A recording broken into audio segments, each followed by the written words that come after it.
ma chambre de petite fille. Mon livre de science ouvert sur mon lit, je me dis: un atome, un être vivant, une planète dans une galaxie perdue dans l'univers, et puis quoi? Y a-t-il une limite, une conséquence à tout? Gothique petite fille joue à la femme fatale, mais il n'y aura que ta chute qui le saura. J'imagine tant de choses dans mon esprit farfelu.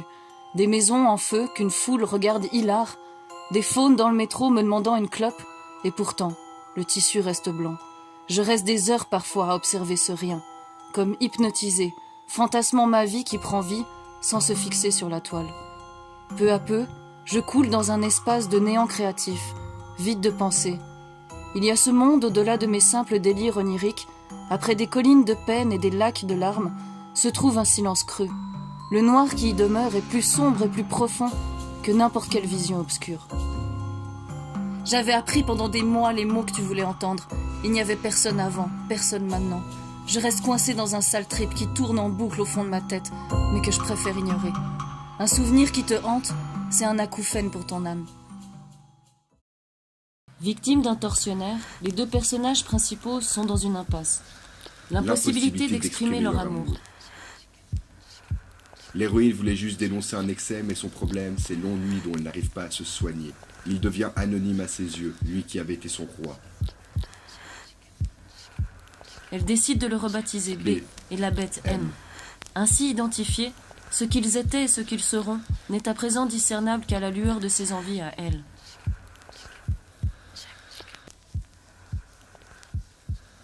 Gardienne, vengeresse ou sale gosse, elle ne sait pas trop où est sa place dans ce conte chaotique, si même elle peut encore changer l'ordre des événements.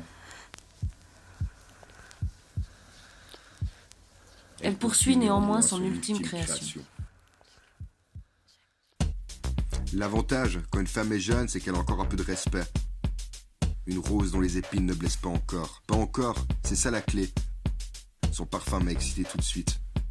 Le reste, elle l'a cherché.